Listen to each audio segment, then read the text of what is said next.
All right. We This is our board meeting, our March board meeting, and we had very much wanted to have this an in-person meeting. We had a lot of cases that showed up at school, and in fact, it was the rarity when I got an email from Kyle, and he said, "You know what? I haven't had any cases today." And of course, I ended up in quarantine myself, which I apologize for.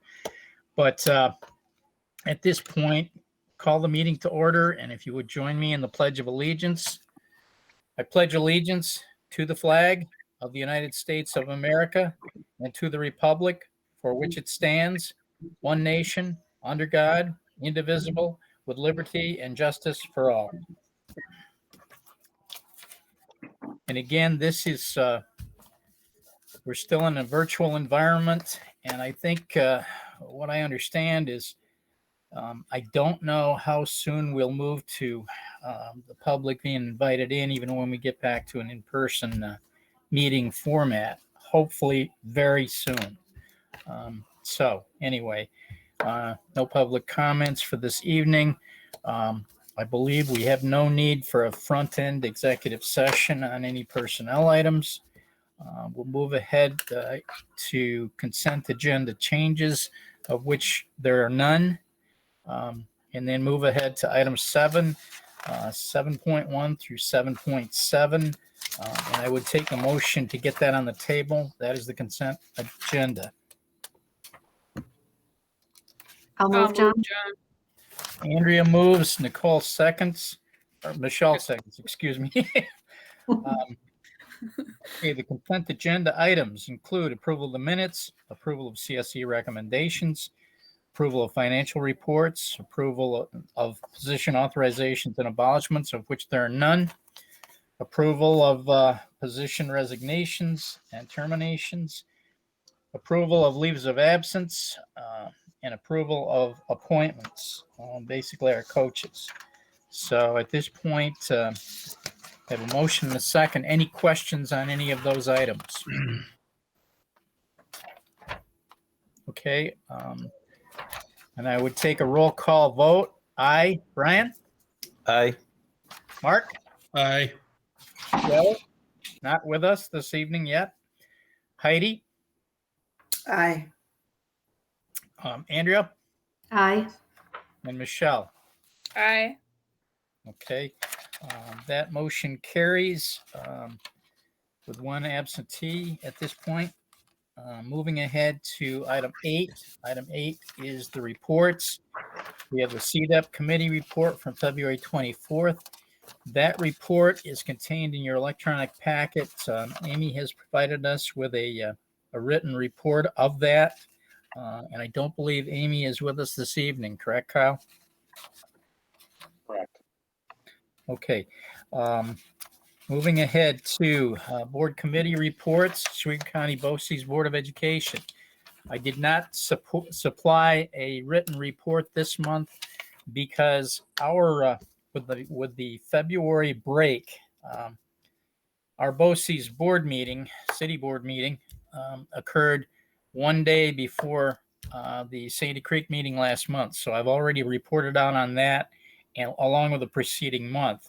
And in addition, basically the same is true for Oswego County School Boards and Central New York School Boards Associations. There have been no recent meetings there. Central New York, along with Oswego County, we accomplished the legislative forum that I reported out on last month. And those legislative forums are occurring around the county under Central New York School Boards Association. So I have one thing that I do want to bring your attention to regarding city BOCES, that being that we received a letter from city regarding a reminder of the annual meeting Wednesday, May 14th, 2021 at 6 p.m. This is going to be a virtual meeting. And at that point, we will present the administrative budget to the components, board members, superintendents, and administrators. If you are intent on jumping on that virtual meeting, please let Shelley know or Kyle. I do have a link, a site where you can link to that meeting, and it is an opportunity for you to have any questions answered regarding the budget that we will be voting on April 27th. Each of the districts vote on that day. Also vote on the slate of BOCES board candidates. And I have to say, I am not totally sure. I believe they're all incumbents. I know Ted Williams from Pulaski is up for a re-election, but I'm not sure who the other two are. There are 3 board seats that come up in rotation each time, and I'll let you know more about who they are, and we'll get that information to you. That is just about all that I have regarding the BOCES, the City BOCES Board of Education. Are there any questions anyone has regarding that? Okay, moving ahead to item 8.3, and this is the principal's reports. Those reports, again, have been submitted in writing, and they appear in your electronic packet from Tim and Kevin regarding the activity in both the high school, middle school, and the elementary school. So we thank them for supplying us with that information. Moving ahead to, are there any questions regarding the principal's reports which you received? Okay, we'll move ahead to superintendent's report this evening. Kyle, I'll turn it over to you. I just wanted to mention that I really appreciate what City BOCES has done with Chris Todd's leadership in terms of the budget for this year. They have gone out of their way to keep increases very, very low across the board for the component districts, knowing that we're facing a very tough budget year. We really appreciate their efforts, and that's going to help us down the road. So I would like to mention that. Next year, I hope we're back to somewhat normalcy. That annual meeting is a lot of fun, actually. I mean, if you've ever been, it's great food the kids put on from the culinary. I mean, it's awesome. So I really hope we can get back to that next year, and we can go to that and enjoy ourselves a little bit. It's not like you guys get a lot of money for what you're doing. That's a nice little perk, and about the only thing that you get. So thank you to Chris Todd and his team for busting their tails to keep the cost low for districts. I do have a couple of things. Obviously, we're up and moving with athletics, with the winter sports. I've kept you apprised of the situation. It's been pretty wild, as you can imagine, for coaches and players and teachers. And Mike Stevens, the scheduling has been, nothing short of a nightmare to try to pull it all together, not just for the winter, but fall too, and then trying to put, a spring season together as well. So, Mike's done a really good job and been very, kept Kevin and I in the loop as far as, what was going on. I can't even tell you how many meetings we've had with the Frontier League, with Oswego County, with everybody, with Section 3, just trying to get our kids a season or two and something to do. So we're doing the best we can. As you know, we've got some quarantine issues right now, and probably will continue to have that as we move forward. We'll do the best we can, but overall, it's going pretty well, and it's just great to see the kids out there playing again and having some fun. I sent you the video earlier of our, JV boys basketball team and working with Fulton, and that was pretty neat. That was kudos to our coaches and our kids for showing that kind of class and sportsmanship. That's what it's all about, and I know we all agree on that. So that was just fantastic.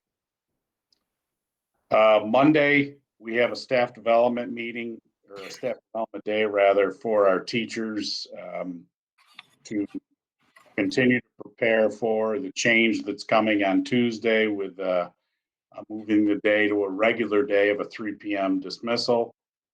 That day is pretty much for them to continue to plan with their teams and their discipline areas. We have a couple of offerings for them if they'd like to pursue those, but for the most part, the day is theirs to do what they need to do to prepare for Tuesday. I think, I want to thank our faculty for being, for working with us. It's been tough, and I know it was a lot to throw at them, and I appreciate that. We really do.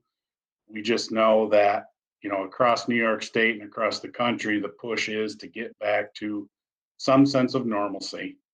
And that's really what we're trying to do here for our kids, to get them back into school and to, have more in-person instruction than they've had in the past.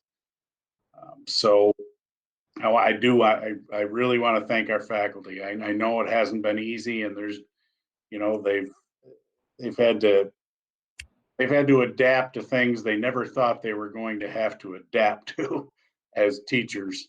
And we get that as administrators. We do get that, and we really appreciate the efforts that they've put in. And we've tried to include them every step of the way as far as what we were going to do beginning next week. So we're full steam ahead, and that's the plan for beginning on Tuesday after the staff development on Monday. We have some really good news as far as in-person and remote. We have more and more kids that are wanting to come back, and parents that are wanting their kids back. As of Tuesday, this coming Tuesday, we are down to only 20 kids, K through 5, that will be remote. We are down to 28 kids, 6 through 8, that will be remote, and 33 kids, 9 through 12, remote. And I just got a late news briefing before we started this meeting that 2 more kids plan to be in person. I'm not sure what area, what grade or whatever. So we're down to about, as of Wednesday, we'll be down to about 79 kids total that will be remote. The rest are in person. So that's good news. We're moving in the right direction. What's going on in the news as far as, bus restrictions and things like that, and 6 feet versus 3 feet, and masks and shields and all that. We're waiting for more guidance before we make some huge decision, because with all of these decisions comes money. And we need to be very cautious moving forward that we're not going to, put ourselves in a horrible financial situation. So we're waiting for more guidance, but the good thing is we're moving in the right direction. We're getting our kids back in school in person, and that's a good thing. And our teachers are excited about that. I've gotten a lot of comments from parents and kids about, teachers commenting that they're so excited to have the kids back in class. And that's just a good thing. So kudos to our teachers and our staff for, dealing with what has been a horrible situation and doing what's best for our kids. So the Board of Education should be very proud of the folks you have working for you.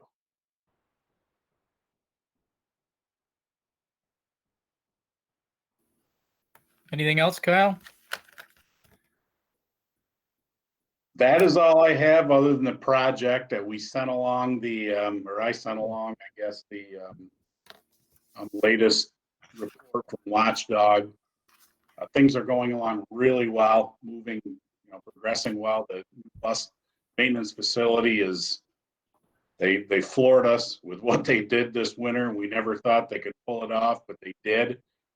They've done a great job as far as getting that thing up and running. You saw the pictures, and we're going to put those pictures in the next newsletter that comes out at the end of the month.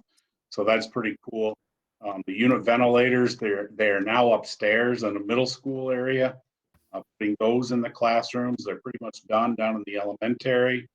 They're working on the elementary cafeteria right now, and next is the high school cafeteria while they're upstairs doing classrooms as well. So we're really pleased with the progress of the capital project. We're about 25% complete, which, you know, given what we've dealt with in the last year or so, is pretty good.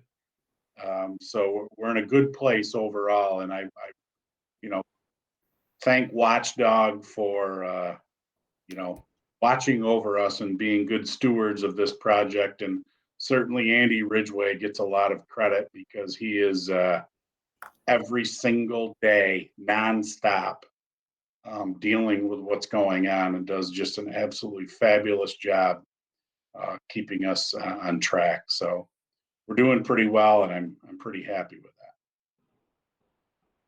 That is all I have, sir. Thank you, Kyle. Any questions for Kyle on any of the information he brought up?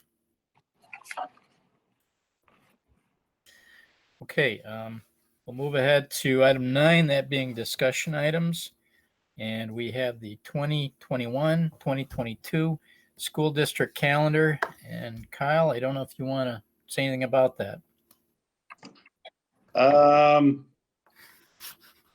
No, not really. It's a very straightforward calendar. Yep. We are almost completely in line with boces, which is what we look to do because it's best for our students that have to go there and attend those programs. Actually, with this calendar, this coming year, there's very little deviation from district to district throughout the entire county. So we're almost exactly right on. We do start before Labor Day with a teacher orientation day and then a staff development day. And then we begin the day after Labor Day with students right in session on that Tuesday. The good thing that we did figure out is, my goodness, they do have Pi Day off, which is huge. So that's a good thing. So it's a 185-day calendar. So right on board with what everybody's doing. Okay, very good. Questions of Kyle on anything? All right, now item 9.2 is the 21-22 budget. And Kyle or Shelley, whoever wants to jump in on that.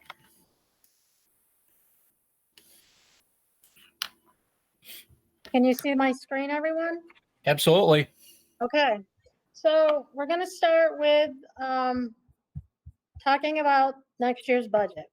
Oops, went too fast on me. So first I wanted to point out some quick facts about our revenue and expenditure plan. This year, since we were virtual, we had an opportunity to listen to the auditor. I know people fell asleep while he was talking, but I wanted to make sure that everybody knew that I've heard out there that, oh, the auditor said everything was great and you guys are doing well, but the auditor only comments on what he gets as a financial statement. We prepare the financial statement and they put their opinion on it. And they say that it's either a fair representation of what actually happened or it's not a fair representation. It was a fair representation. They also note fraud if they find it, if they see it, if they hear about it. They didn't find any of that either, so that's a good thing. Well, they don't issue opinion on the district's sustainability of going forward. They don't issue an opinion on the reliance on reserves. They don't issue an opinion on any of that stuff. So yes, we had a great audit and we are doing well, but we do have our limitations coming at us for the budget. So that was one of the things we wanted to talk about.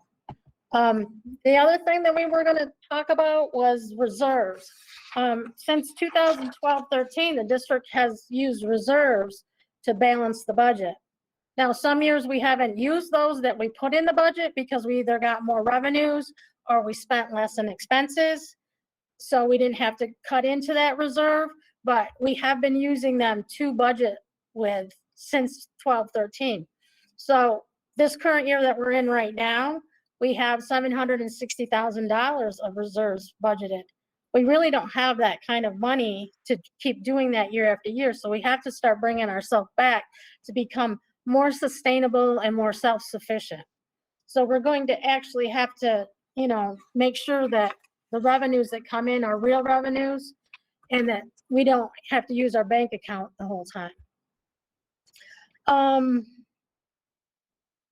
I'm going to show you now the reserves that we have.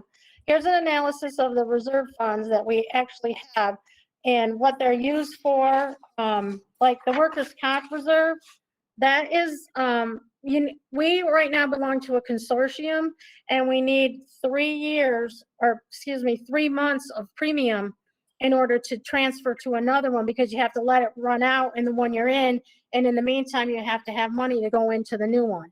So that's part of that reserve. So we can't use that for anything for balance in our budget. It's just there because we need it.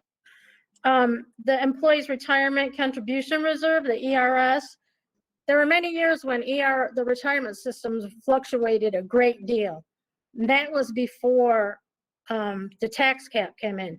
It was really amazing that once the tax cap came in and they know that we can use that as an exclusion if it goes above a 2% change, how it never goes above a 2% change anymore. It's just amazing how that happens. But anyways, they allow you to put they want you to keep about 5 years of your premium in there so that when it does have that wild swing again, that you'll be prepared to deal with that.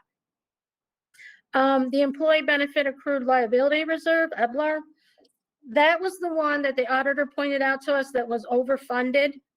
And we really it was just a matter of a different opinion than what the previous auditor had. So we have to take the excess money and put it into our capital reserve. And it's just a budget resolution, board resolution that the board needs to make in the next coming months. The capital reserve will then have a balance of 930 once we transfer that money into there. Well, as you know, that came in very handy with our most recent project.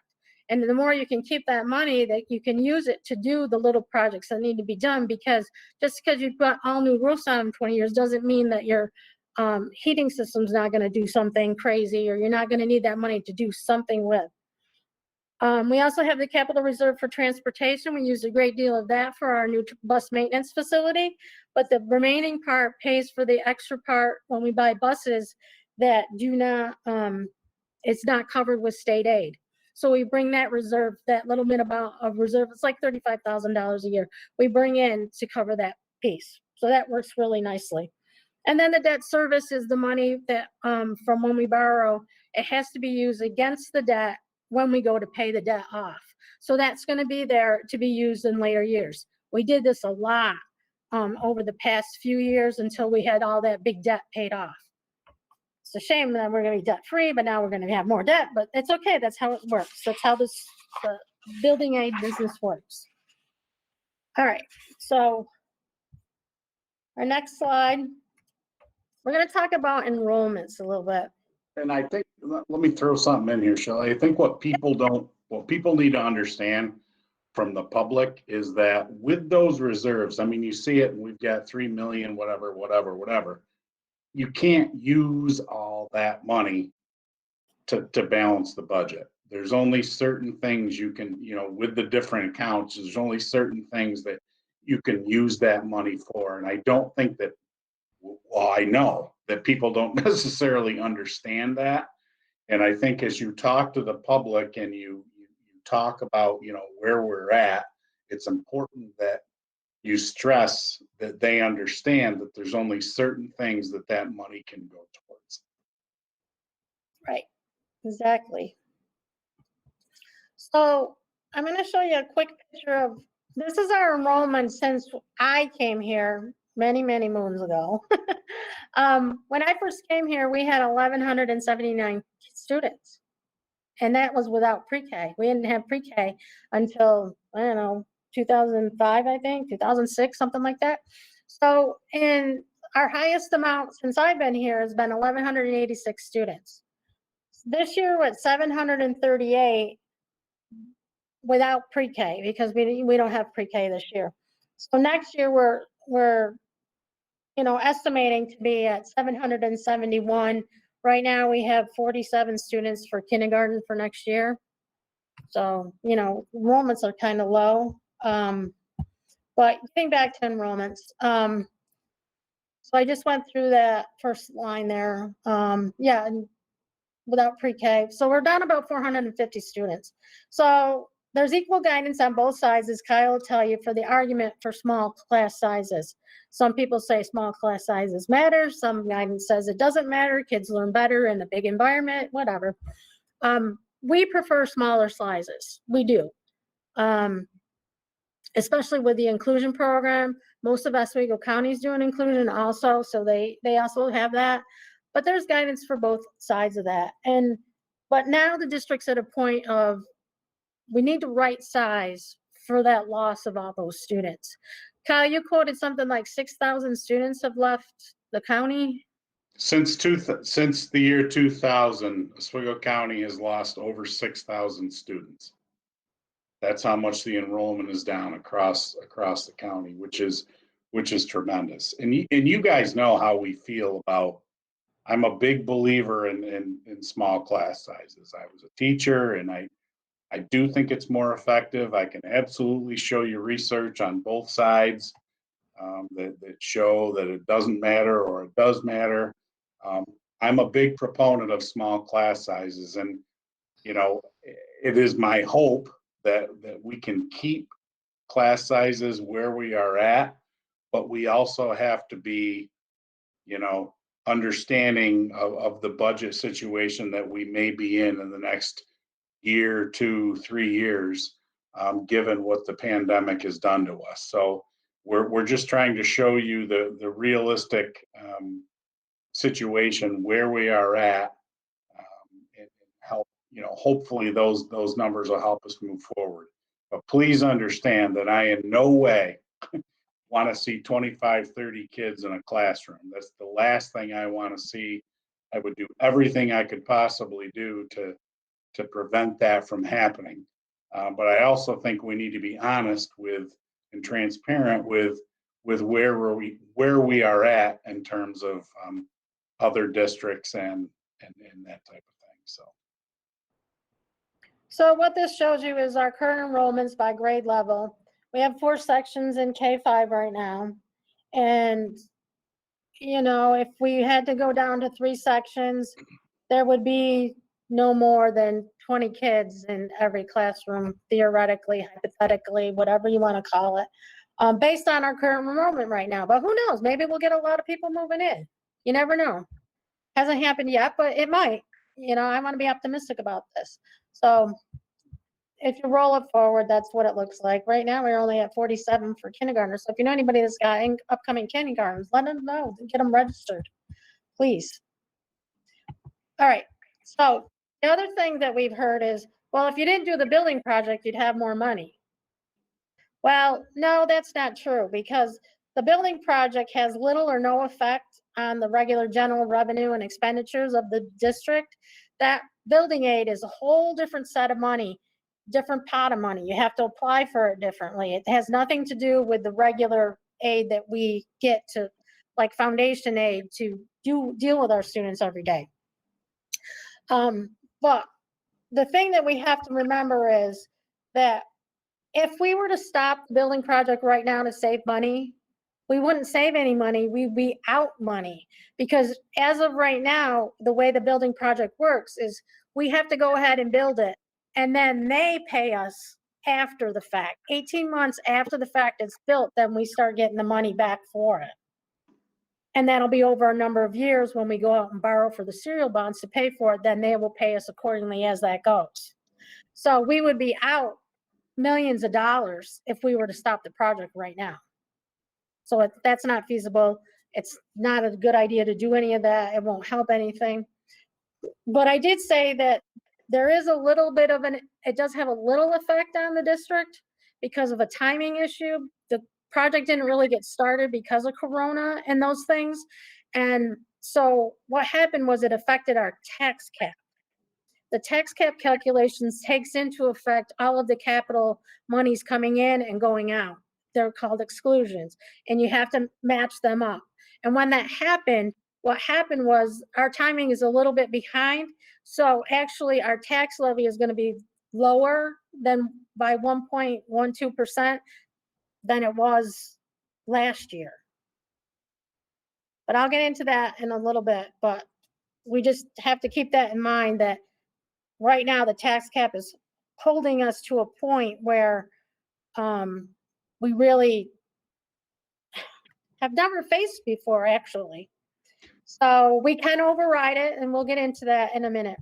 And the other thing to throw out is, like, I know it's easy for people to say, why spend money on the building project, when we're in such dire straits. But if we want to have a sustainable school that's in good shape for our kids, if we want to have quality roofs, and we want to have the necessary security that we need nowadays, it's important to put this money into the building. And if we don't, where are we going to be in 5 or 10 years? We're going to be in a whole lot of trouble, because we're not going to be able to have a capital project, and it's going to cost us a ton of money out of general fund or whatever to try to pay for these repairs that we're inevitably going to have to make, because it's no different than your house, folks.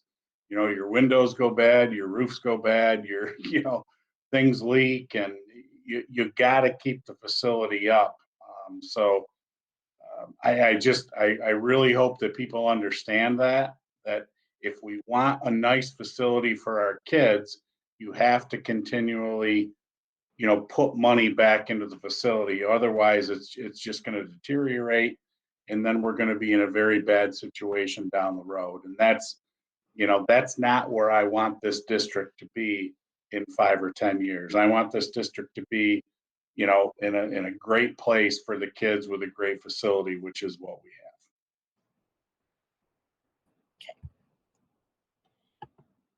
So let's talk a little bit about the revenues this year coming in the governor's budget. This year, I call it the governor's budget smoke and mirrors, because everyone knows that lives in the district, when you get your tax bill and you've lived here for a while, either your STAR exemption is taken right away from your taxes. So that money is not even, you don't even have to pay it into the district. That money is already subtracted from your tax bill. Well, this year, but if you bought your house newly, you get a check in September for that now, because he's changing the system a little bit. But this year in our budget package, he actually added that in as an additional revenue. It's not new money. It's not additional. We have always got that money from the state, but he added that money to it to make it look like he was giving the school districts more money. It's not true. It's just absolutely not true. And what we think it's leading to is he has a system now with the STAR program, whereas if you didn't want it taken away from your tax bill, you could actually go to your assessor and have the check sent directly to you in September after you pay your tax bill. And then you would get a 2% premium on that. But what we're thinking is that they're trying to limit that, and it'd be a lot easier just to stop the check to going in than to have it taken off your tax bill. So we aren't a fan of his new program. We don't like how he did this. This is very demeaning to all of us. The next thing is he also took all of our expense-driven aids, boces, transportation, those kind of aids, and he put them all in one big number together. That is the state's way of limiting how much we can get in transportation aid, how much we can get in boces aid, textbook aid, all the things that are easily changed because, you had more miles you added onto your transportation, or, you had more students come in, and so you needed more textbook aid because that's paid by a student. Those kinds of things, increased BOCES costs. That was not fair either, but what happened was the next day they released the information that gave us the individual numbers that were behind that big, large number. And we don't feel that, in talking to the legislators, that that's going to stick. They are not in favor of it. They think it's very wrong. And so they're trying to, we don't think that's going to happen, but that was one of the other things that was in his budget. Then the last thing that the governor did, there was 3 bad things in that budget, was he assumed that the district, that New York State was going to get $6 billion in stimulus aid. Well, with that $6 billion, he decided that he would give all the districts a little piece of money. But the money that he gave them, he put it all in 1 year, but it's for 3 years. So you had to take that money and divide it by 3 and only put 1 year in your budget. If you didn't listen to that or do any reading, you wouldn't know that that's what it was doing. So not only has he inflated his numbers by star aid, but he also inflated it by the stimulus aid that he put in there. And the worst thing you could do, as far as Shelley and I are concerned, is to throw that all in 1 year. Because there's no guarantee of anything. So we did not do that, because that's not good budgeting. That's not smart. No, that's not. So when we talked it over with the board also was like, well, if it only needs a 60% increase to override the tax cap, would the voters be in favor of a 2% increase this year and override the tax cap? Now, in our previous years, I don't think any budget passing has passed with less than 75%. I can't even recall one that hasn't passed with over 75%.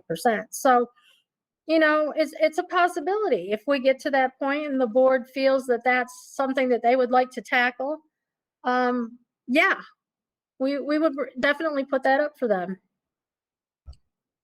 So. And Shelley, tell them what a 1% tax increase gives us revenue wise. A 1% is like $65,000 kind of in there, 1%. So, you know, 120, 125,000 somewhere would be a 2% increase. Basically a 2% tax on the levy increase on the tax on true would be about 30 cents a thousand.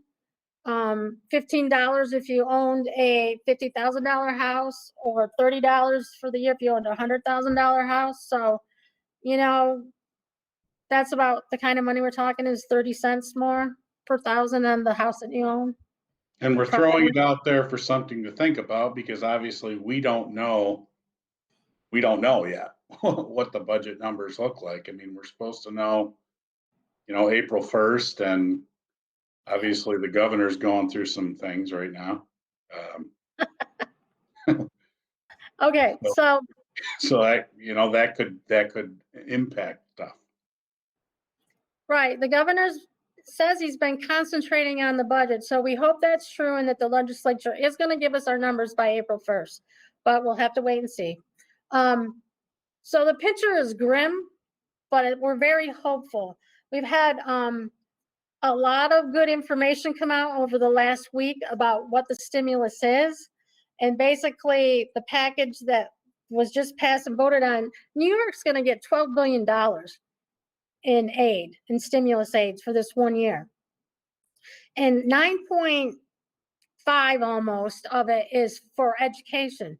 Now, when we say that, it's also education for K-12 as well as college and charter schools and anything that's considered education. And it also funds the state education department. So we don't really know how they're going to break that money up right now. But you have to remember that $6 billion of that 9.4, he already delved out, supposedly. So we don't know how that's going to shake out and how they're going to get us any more of that money. So we're hopeful that we are going to get a little bit more, but we have no idea what that is going to look like yet. We've never been in this position before with relying on federal stimulus aid. So, but you know, it's going to be tight. It's going to be a tight budget again, but we're getting there, and we're just going to try to aim to get a little bit more self-sufficient.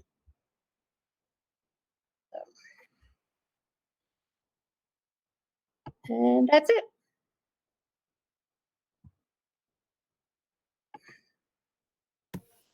Any questions of Shelley or Kyle? I would just like it noted, John, that Yeah. the community know that we've already been working on this. This isn't the first time that we've heard this from Shelley, that we've all met, and that, you know, that we are working on it. So. Yep. Yeah. All right. Anything else for Shelley or Kyle this evening? Okay. Moving ahead to item 9.3, and this is the revised 2020-2021 school district calendar, the current one. Kyle, anything on that? You're muted. Oh, geez. We just said, Kyle, we just said, okay, you got it, Kyle?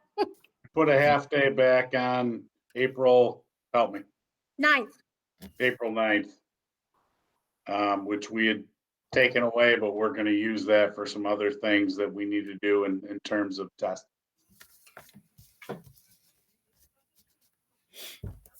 Because we're really not quite sure yet. There's been a lot of states very vocal about us still having to do the assessments and still having the regents while the kids are in this remote hybrid kind of situation. So we were going to use that to help us get all of our accommodations and all that stuff together and get it ready. But we're hearing more states are objecting now. So we don't know if they're actually going to end up giving them or not. So we're just trying to plan for the best. It's crazy right now, and Amy McCormick and the principals we're trying to wrap our heads around what's going on, but we honestly don't know what's happening yet. We're trying to be as prepared as we can be, but it's crazy. Okay. Anything else for Kyle or Shelley? All right. Moving ahead to other. I talked with most of you today. I talked with all the board members today. Tonight, we had hoped very much that we were going to do an in-person board meeting, and we had planned to go to an executive session and do kind of a mid-year review of Kyle's performance. Back in October, we met as a board in a retreat, and basically what it was determined was we are going to, when we do an evaluation of the superintendent, we don't want it to be the kind of thing that sits on a shelf. We want it to be a living document, and we want to kind of go through a review to provide steerage basically at the mid-year point. Of course, then COVID happened, everything got pushed back.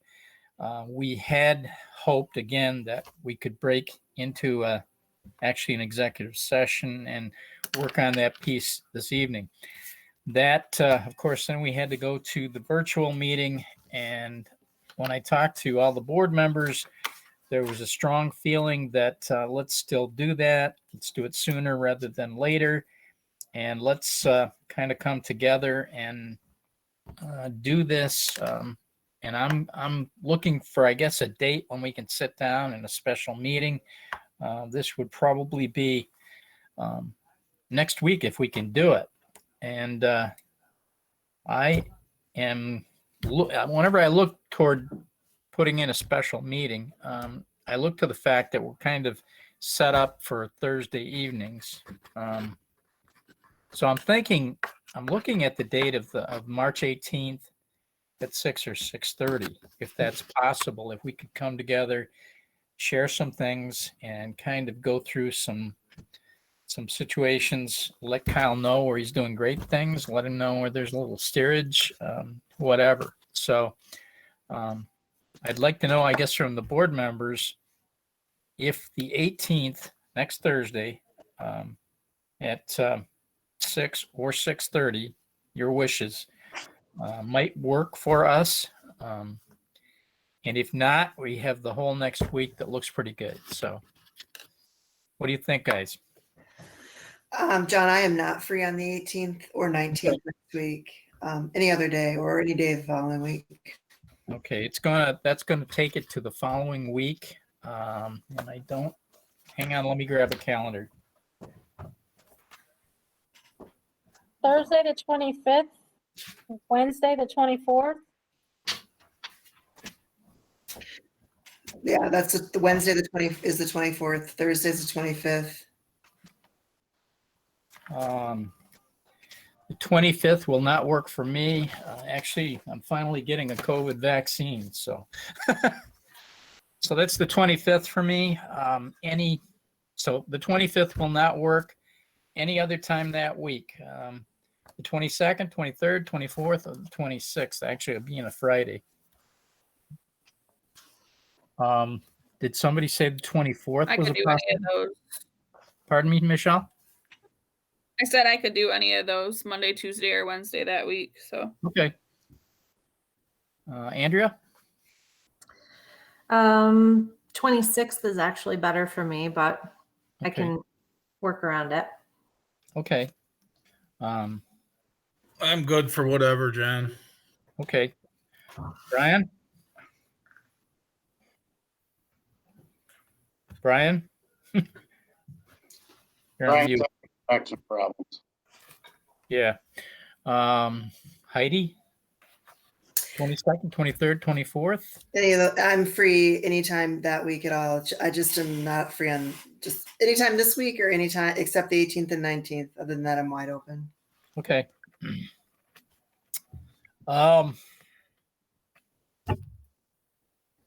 We can go on the 22nd. Does that work for everybody?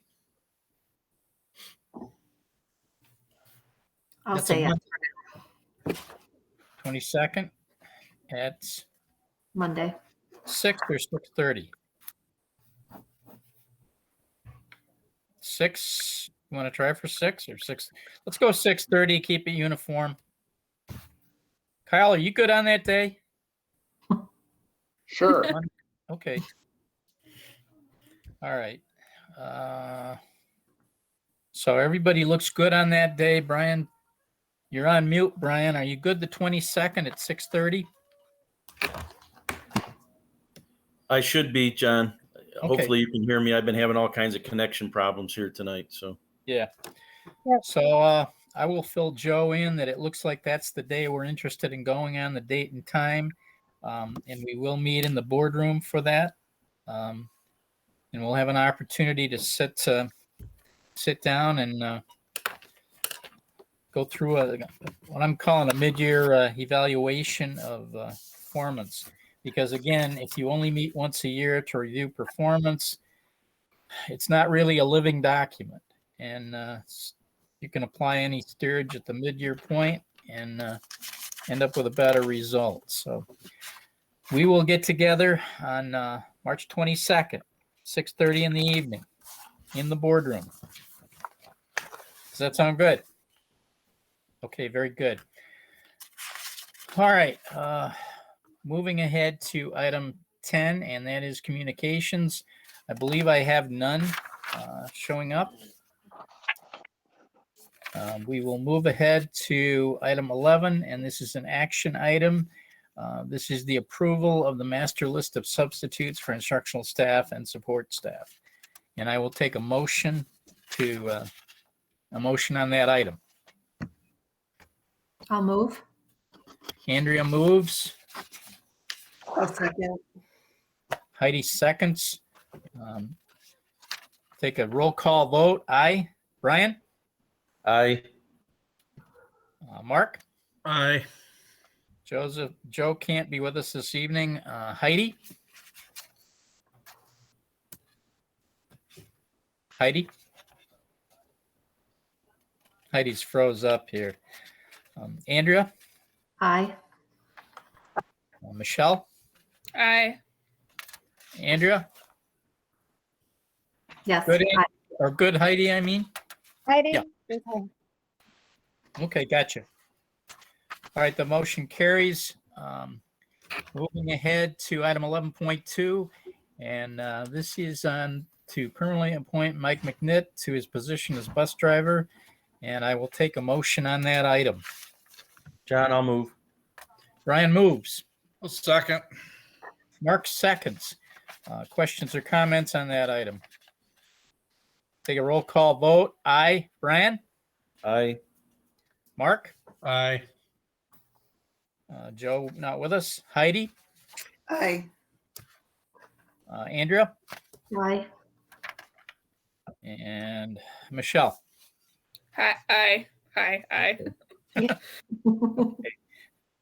All right, and that motion carries. Moving ahead to item 11.3, and this is a motion to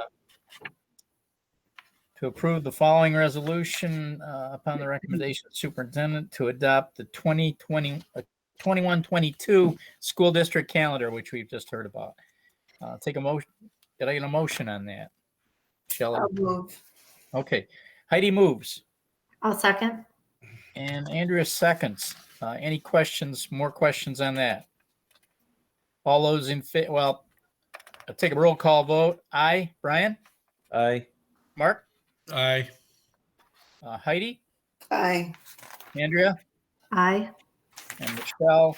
And as noted, Joe is absent. this Aye. evening. Okay. Moving ahead to item 11.4. 11.4 is a resolution to approve of the retainer of legal services between Sandy Creek School District and the law firm of Frank Miller. And I will take a motion on that. I'll move. Brian moves. I'll second. I'll second, John. Mark seconds, I think. Okay, roll call vote. Aye. Brian? Aye. Mark? Aye. Heidi? Aye. Andrea? Aye. And Michelle? Aye. Okay, that, and it's noted that Joe is not with us this evening. That resolution passes, and we'll move ahead to item 11.5. 11.5 involves a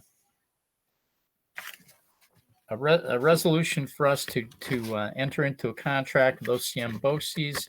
I believe, Shelley, that is for computer stuff. Yes, that is for our wide area network that we work out with BOCES and with other surrounding BOCES. The Central New York Rec has, they put things in at city BOCES for us and the components skew off of that. So it's our internet access, basically. Okay, and I would take a motion to get that on the table. I'll move. Mark moves. I'll second. Andrea seconds. Any questions or comments more of Shelley? Take a roll call vote. Aye. Brian? Aye. Mark? Aye. Joe is again not with us this evening. Heidi? Aye. Andrea? Aye. And Michelle? Aye. Okay. Moving ahead to item 11.6. This is a motion. Hold on. This is a motion to accept the revised instructional calendar for 2021 this time. So I take a motion on that item. I'll move. I'll move, John. Okay. I think Michelle moved. Who seconded that? I'll that second. Heidi? Oh. Andrea seconds. Any questions or comments regarding that? We've kind of been over it. Well, we'll take a roll call vote. Aye. Brian? Aye. Mark? Aye. Heidi? Aye. Andrea? Aye. And Michelle? Aye. Okay. Moving ahead to item 11.7. And this is to approve the health and welfare services contract between Sandy Creek and West Jenny. So I would take a motion to get that on the table. I'll move. Andrea moves. I'll second. Brian seconds. Any questions of Shelley on this? We have one child at Bishop Ludden, and the way the state law is, we need to pay for their health and welfare services that are provided by West Jenny. Okay. Any other questions of Shelley? Okay, take a roll call vote. Aye. Brian? Aye. Mark? Aye. Joe is not with us. Heidi? Aye. Andrea Aye. and Michelle. Aye. Okay. Moving ahead to, and I believe, do we have a need for any executive session this evening, Kyle? Okay. So item 12, we'll take off the agenda. We'll look at moving on to item 13, and this is future Board of Education meetings. You're reminded of our meeting on the 8th. Also reminded of the special meeting on April 27th. That will be a very brief meeting, and that is to vote on the city administrative budget and the slate of 3 candidates for the board seats down there. So now moving ahead, anything else to come before the board this evening? Okay, I would entertain a motion to adjourn at this point. John, I don't know if you're going Yeah, to hear me or not, but Shelley, you, knowing that we're going into the season, I lost No. him.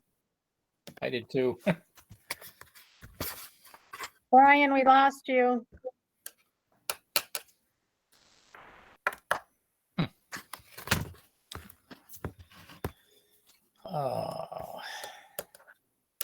We'll give him a minute or two. Brian? We lost you, Brian. Are you in there?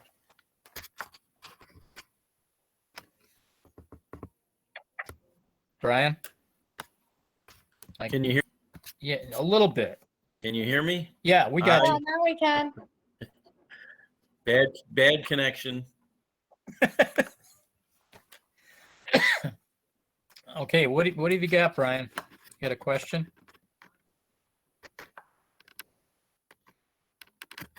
Okay, we've lost you again, Brian. I believe.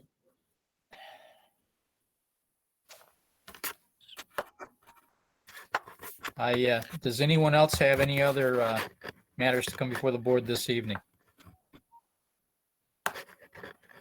Okay, not being Yeah. able, John, I Yeah. do. yeah, Mark. Shelley, can you explain to the people why there is no transportation for pre-K, please? I can try. So last year we decided that there wasn't going to be any transportation for pre-K this year if we were going to have it. The reason being is that pre-K transportation is not aidable. So we don't get any aid on any of that transportation that we do. Last year when we had students, we went over 200 miles a day on that. And the cost, if we had gone through the whole year, would have been $136,000. The UPK grant pays for the teacher and the 2 aides, and that's it. It doesn't cover any transportation. And quite frankly, we're one of the last schools that actually transported the pre-K kids. When things come to shove, that was that. So it's $136,000. That's 2% on the tax levy. Thank you. Very unfortunate. We would like nothing better than to be able to cover that cost, but we have to be, I don't know where it's gonna come from. All right, any other questions of Shelley or Kyle or anything to bring before the board? If there's nothing else, I would entertain a motion to adjourn at this point. I'll move. Mark moves. I'll second. Andrea seconds. I'll do a roll call vote. Aye. Brian? Not with us right now? No, Brian's out. Brian is, yeah. Mark? Aye. Joe not with us. Heidi? Aye. Andrea? Aye. And Michelle? Aye. Okay, we stand adjourned and we will come together on Monday, the 22nd at 6:30 in the boardroom for the purpose of, I guess we'll call it a mid-year superintendent evaluation. So we'll see what we can do, and appreciate that. Appreciate everybody being with us this evening. Thank you Thank you. again. Have a everybody. good night. Thanks, Bye. everyone. Take care, guys.